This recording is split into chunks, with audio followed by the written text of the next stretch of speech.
We're learning how to do this. We're figuring it out, We're guys. failing so miserably. Who's that? Hold on. I don't know how this shit works. Okay, so I'm trying to figure out how pinning works. The phone's gonna fall. Just mentally prepare for that. That's fine. Okay. We're gonna piss people off for sure. You ready? Okay, so we're only gonna reply to the questions that we received regarding the whole cultural appropriation thing. Hey. So how did it start? I follow this girl named Yoga Girl. She's a white person who does yoga and has made a whole lot of money off of yoga.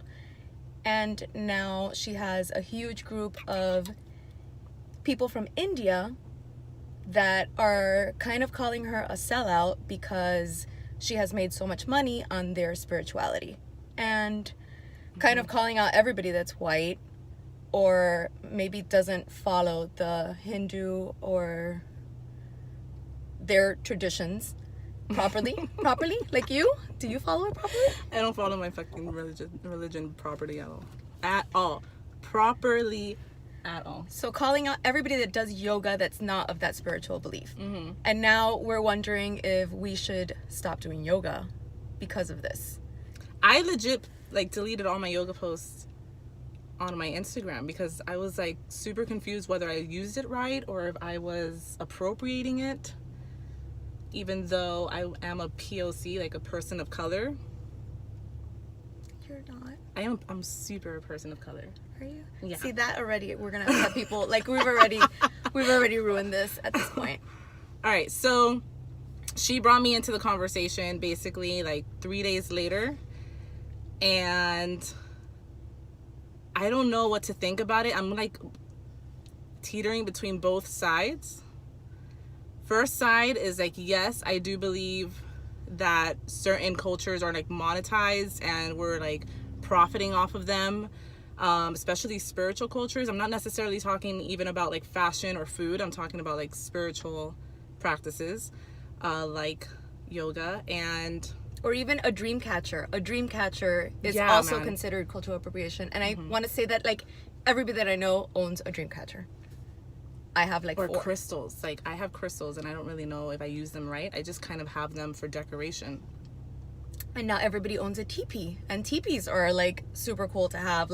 Your dog can have a little teepee house. Yeah, but that's not, is that a teepee spiritual? And if anybody knows if a teepee is a spiritual thing, or is it just a housing structure for Native Americans back in the day? See, I don't know. Hi, who's that? And then Fulanita. I don't know. And then where do you cross the line on what cultural appropriation is? Because if food is not considered cultural appropriation, because we can have Italian food, we can have Thai food, and it not be considered. But if you wear a bindi, it is considered. Or if you put henna on your hands, which I'm sure all of you have done, you've also done it. Yeah, my whole wedding would be considered cultural appropriation. We had saris on. There was just a lot of appropriating there. So I had to do a lot of self-reflecting. I got a lot of saris. Natasha from PRMG. Hey. And if you guys have thoughts or questions, I really want to know, because we're honestly having this conversation not because we know what the hell we're talking about, because I don't think anybody really knows what the hell they're talking about, but we think we do for 3 minutes, and then we keep on talking and we come to another conclusion. Yeah, for sure. And then we realize that we're completely full of shit and we have no idea what we're talking about. And it's just we spiral round and round, having the same conversations and really having zero. Yeah, because you're more on Yoga Girl side, because you've been following her for years.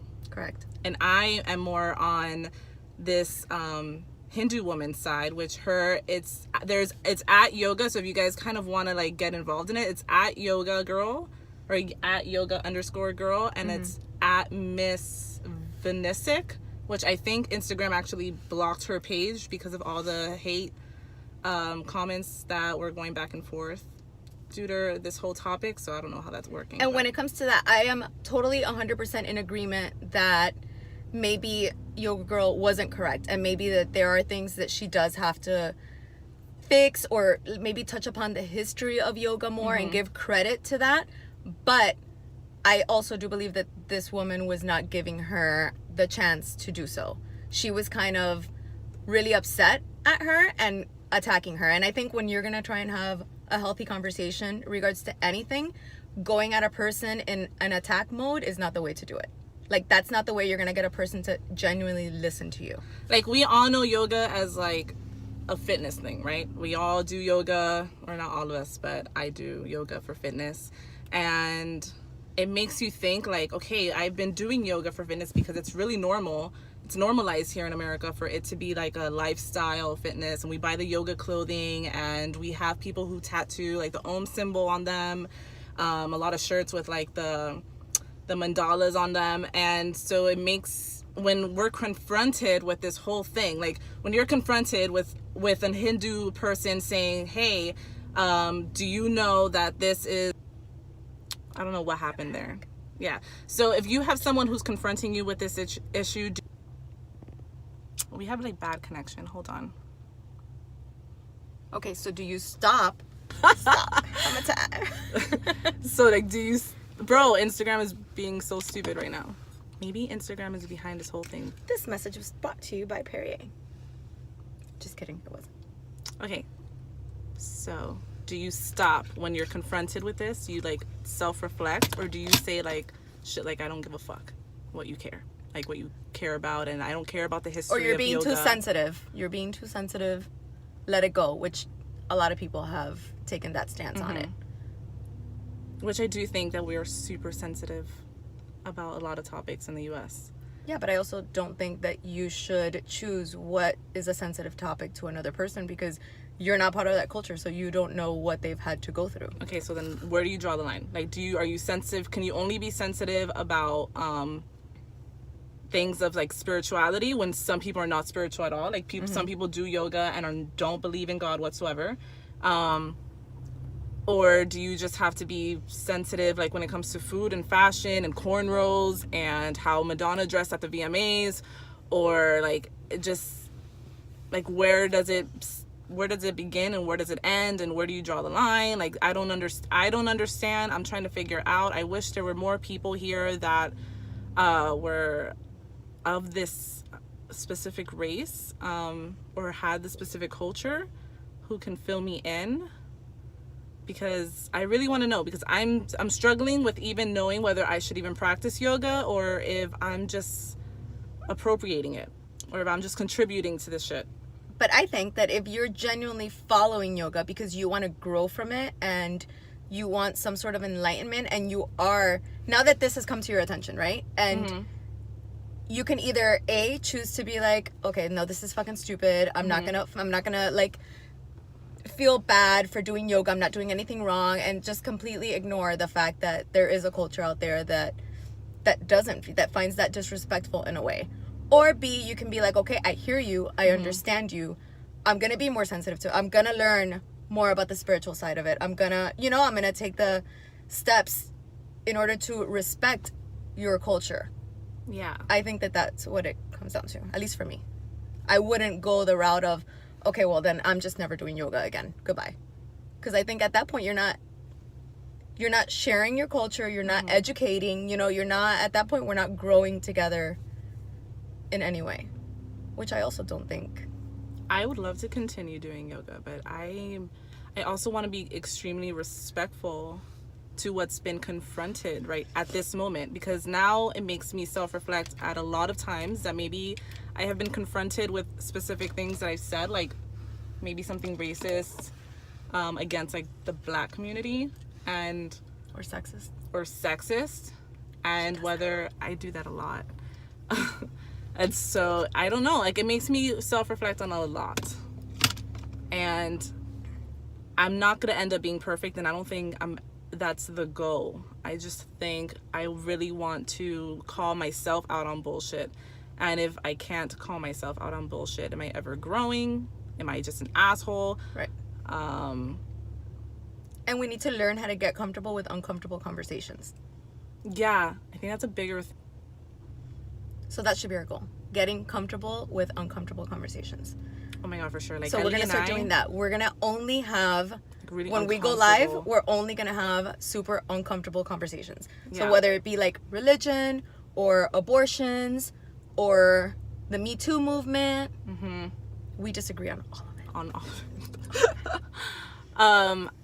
Honestly, I've asked people straight up if they're comfortable with having conversations that are controversial, and people are not comfortable with it, guys. Like, they're not. Like, I feel like people rather stay quiet than even approach that conversation because of how maybe they'll be looked at. Or people don't want to be judged, or they don't want to feel the need to defend what they believe in. Which I don't think you should have that need. I don't think that I can have, I'm pagan, she's Christian, we have like completely different belief systems, and we have amazing conversations about spirituality and about really anything.